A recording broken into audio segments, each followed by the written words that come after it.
Hello, my name is Diann Schindler. You are listening to In the Know. This podcast show includes writing tips, travel tips, and my views of life from savvy and thoughtful to quirky and humorous. I hope you enjoy the show.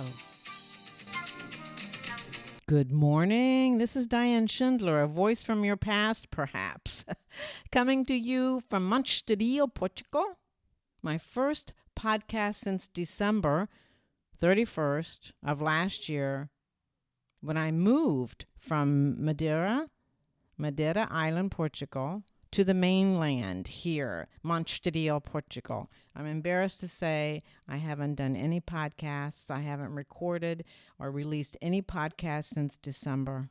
I've spent all my time, this may sound familiar to you if you keep in touch with me, I have spent all my time steeped in writing my third novel, a mystery thriller, working title, The Secrets of Selby.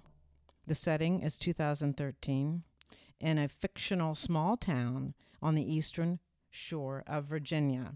Population 1,239. The Secrets of Selby is a sequel to Claim Denied, a thriller I published last year. The setting for Claim Denied was Pristina, Kosovo, with protagonist Margot Evelyn Hart and major character Gray Valentin.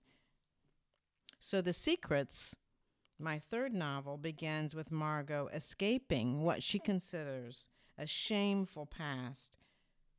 And of course, the shame about her past will not allow her to share what happened to her in Pristina, Kosovo. She's determined to hide her past, to leave it all behind, to bury it, to forget it. It's her secret she will never reveal.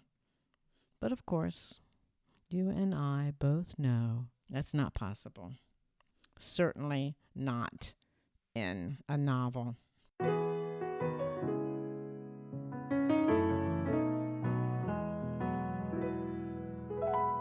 So part one of this podcast is really about my new novel. I'll try not to spend a lot of time on that. And also Monte Estoril, this new community, the good news and the challenges I've had in Monte Estoril and what I've been doing lately. So thank you so much for joining me. So as I said, once again, I'm steeped in writing this book.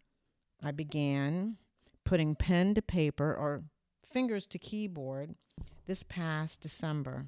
I started with the skeletal draft outline, a la Steph Green, who teaches how and why to write such a skeletal outline, not with Roman numerals and phrases, but rather just writing down as fast as possible the protagonist's actions with dialogue. Action and dialogue, action and dialogue. My skeletal outline was about 17,000 words, and then using that document, I began sketching out the structure of this mystery thriller. Beyond Acts 1, 2, and 3, I included the inciting moment, the hook, the stunning surprise 1, climax, the midpoint, stunning surprise 2, the obligatory scenes in Act 3, and denouement. But wait. I think I'm bored with this. I bet you are bored with it too. If you're not into writing, this is all Greek. Question in your mind, and certainly in mine, is, yeah. So when is this novel when is this novel going to be published? Well, by the time I get it ready for my editor, and she has it for at least a month, gets it back to me with her thoughts and suggestions, and I incorporate those thoughts and suggestions and publish it. It's probably going to be September or maybe later. Let's keep, and you will help me, please, let's keep our fingers crossed so I can have a life beyond writing. Soon as I get that novel published, soon as this thing is published, I'm going to celebrate. And how will I celebrate?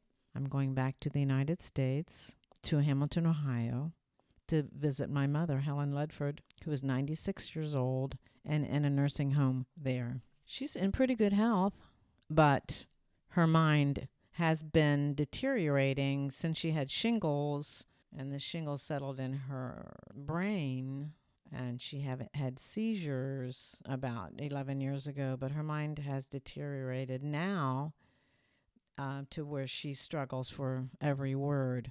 It wasn't long ago when I visited her and talked to her over the phone. I would say, "This is your daughter, Diann." And she would say, "I don't have a daughter, Diann." I would say, "Okay." And she and I then would sing. I would lead her in the songs that we sang as kids when I was a kid, like "A Tisket, a Tasket," and "You Are My Sunshine," and "Maresy Dotes and Dozy Dotes and Little Lambsy Divey, a Kiddly Divey too, wouldn't you?" I mean, she was chimed in on those songs. And during that time, she would say, as we were singing, "You sound just like my daughter, Diann." And I would say, "That's because I am your daughter, Diann." And then she would say, "I don't have a daughter, Diann."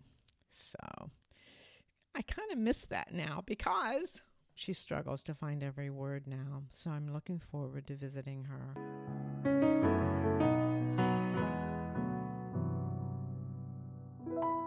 And then also, I will go to North Carolina and visit for a week or so my bestest writing buddy, Daryl Bollinger. He's written 8 thrillers. Well, I'm so jealous of him. He and his lovely wife, June, live in the mountains of North Carolina, so I'll visit them for a few weeks. That will be my celebration.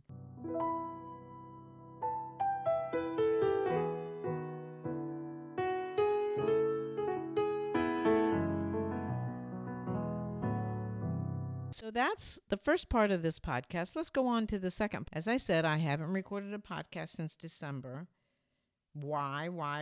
Besides writing like a crazed fool, I moved from Madeira Island, Portugal, to the mainland, to Monte Estoril. Monte Estoril, Portugal is on the Iberian Peninsula. It's a 30-minute train ride going east to Lisbon, all along the incredible Atlantic Ocean, where I can look out the window and see cliffs and beaches. My apartment, by the way, is just 1 kilometer downhill, the kind of treacherous limestone tiles to the ocean. So I love my location, and my apartment faces east and west.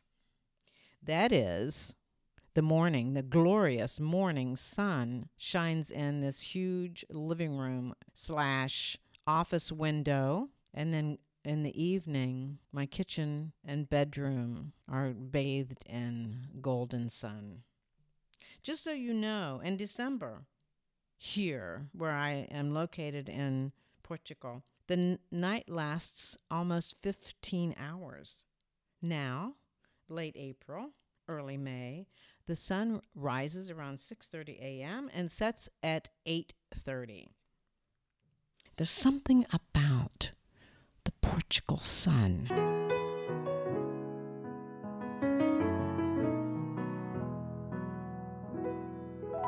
Shines 300 days a year. Very, very bright. You need sunglasses every day. Love that. Anyway, I digress. I moved in December without a stick of furniture. But today, I have everything I need. I have a sofa, a love seat, that is to say, a love seat, 2 TVs, one in the bedroom, one in the living room. I have all the chairs I need, tables, a bed, 2 chests of drawers, dishes, pots and pans, a coffee machine, and my most prized possession, a milk mixer. The milk mixer heats and foams milk for my coffee. Every morning, every afternoon, I have my coffee.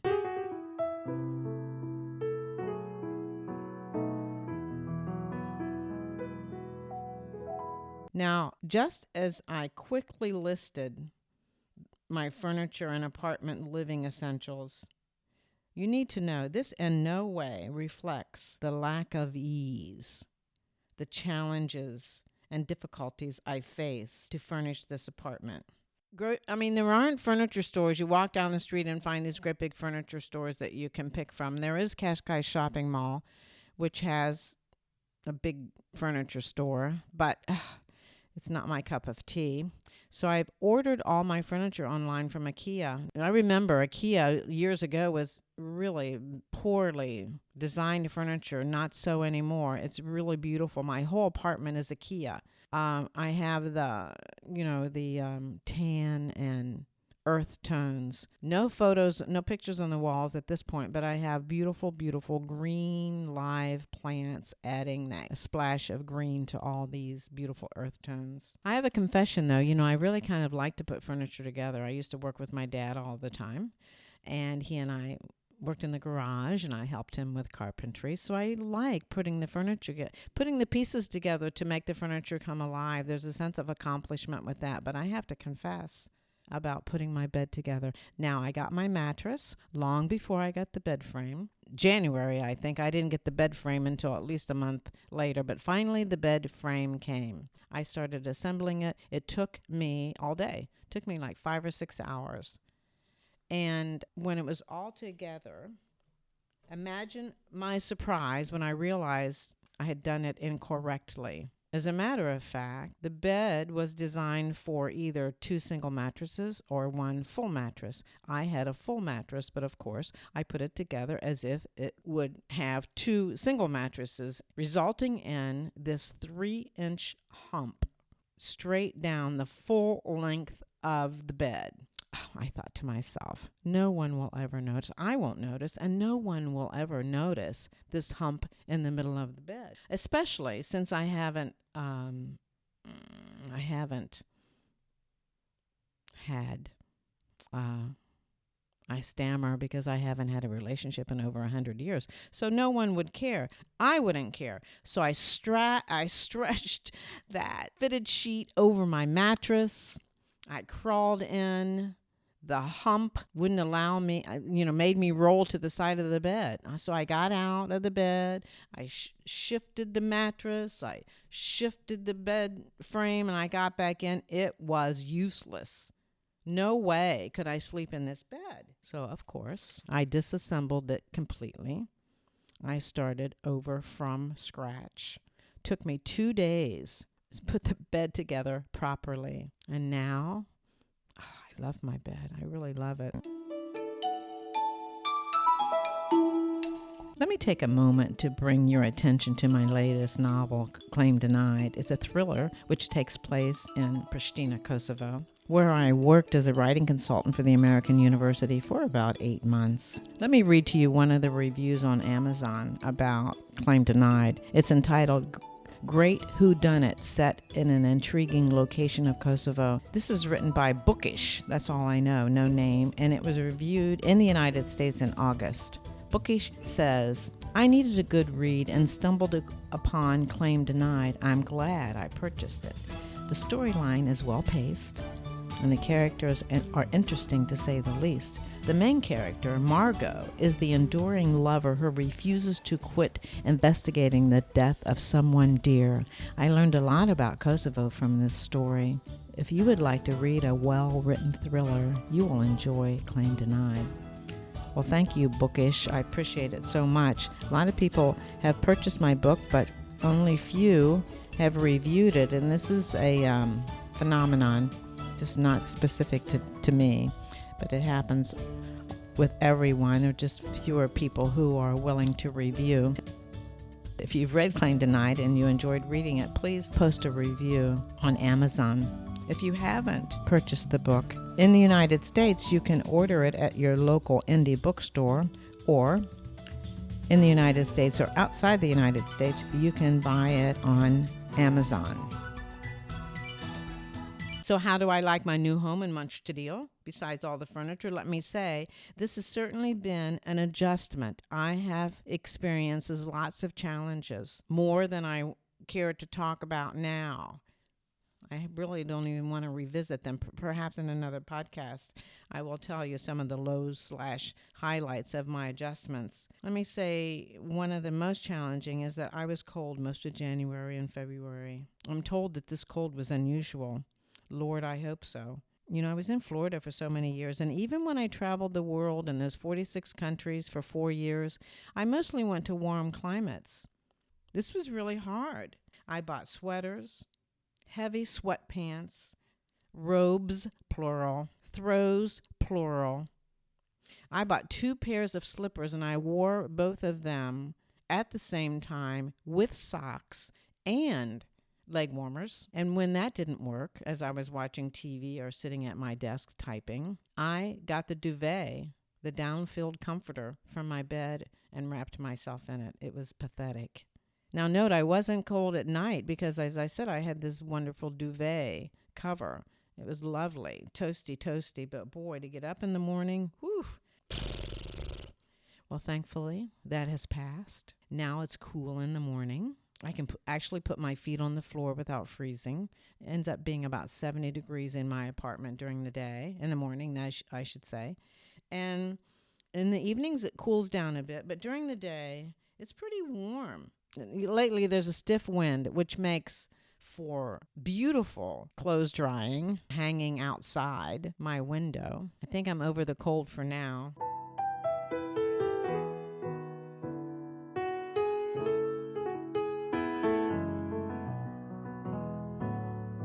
I've walked all around my community, and I have found cool restaurants and coffee shops, everything from traditional Portuguese to health food cuisine, a vegetable and fruit stand right around the corner, and a grocery store just 5-minute walk. So I've adjusted by putting my furniture together. I've adjusted to the cold for now. We'll see what happens again in the fall. And I have found everything that I need in this community. So what have I been doing? What have I been doing besides adjusting to my new environment? Well, I went to Spain twice. I went to Madrid in September. And I also went to Malaga just this early April. I met my friend Diann from Amelia Island, nurse practitioner and elder law attorney Diann Carver, and I met for the first time Jan's friend Jan, another Jan from London, who is a retired undercover detective for Scotland Yard. Imagine the stories. We had so much fun for a week. We also went to the Rock of Gibraltar. We had a great time.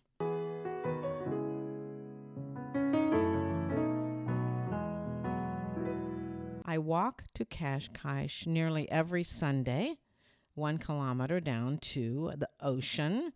I walk along the ocean on the promenade to Cascais, which is farther west. It's about a total of about 40-minute walk, and I usually have a meal at the Masala Indian restaurant. I'm a regular there. They look forward to seeing me every week. I had to train them, by the way, to look forward to seeing me every week.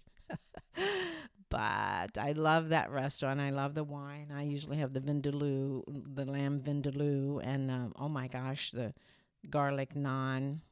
White wine, lovely. I also have weekly coffee and or lunch with Cidalia Piment. I met Cidalia in January of 2016 when I first left the United States for my 4-year trek. I first went to Madeira Island and I stayed in her Airbnb. She and I bonded. I've kept up with her all these years, and she was instrumental in helping me move to Portugal. She and her son now live near me on the mainland, Shay, her gorgeous 17-year-old son, so I see her weekly. I joined a group, and I'm not a groupie. That is to say, I don't join groups very much because as much as I am an extrovert, I also am an introvert, and I really like my alone time. But I joined a group in Cascais. It's called the International Women of Portugal. I met women from Ohio. Imagine, I met a woman from Mount Gilead, which is this teeny tiny town that I used to drive through when I would go to through Columbus to visit my mom and dad when they lived in Hamilton, Ohio. And also a woman who lived in Akron, Ohio. And she went to the University of Akron. I went to the University of Akron. I got my master's degree and PhD in the University of Akron. So it was a real treat to meet 2 women from Ohio. So I like that group of women. They have wine tasting events, other events, and then they meet for coffee every Tuesday. And so I try to join them. It's a good way to meet interesting people, interesting women from all over the world. Most recently, just 2 days ago, I had the best experience I think I've had since I've been here. I went actually attended all day long the professional men's international tennis tournament, the Estoril Open tennis tournament at the Estoril Tennis Club, just a few minutes from my apartment. I saw 4 great matches. Chilik, Korda, Verdasco, Gasquet, men I had seen on TV, only seen on TV. It was a small venue, so it was up close and personal. It was a beautiful day.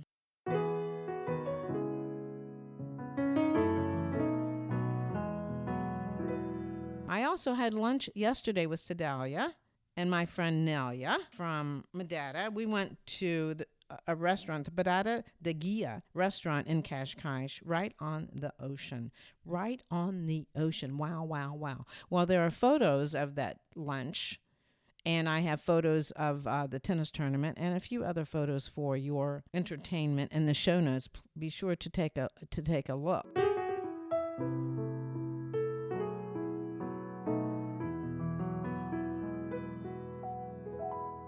It is lovely here, not without its challenges, not without its challenges. The cold, the Portuguese bureaucracy, the fact that I live in a Portuguese community, no one speaks English. And so I'm working hard to make friends, and it's not easy. They look at me like, who the heck are you? Anyway, I'm going to crack that nut. I'm so happy I made this move. I look forward to making friends here. I look forward to getting more settled, finishing my damn book. I look forward to Montreal being my home base as I travel the world again. Thank you so much for listening to In the Know. If you would like to support the show, you can do so by subscribing and sharing it with your family and friends. You can like this episode, leave a comment, and even add a rating. Your support is very important to the success of In the Know. Thank you for listening, and see you next time.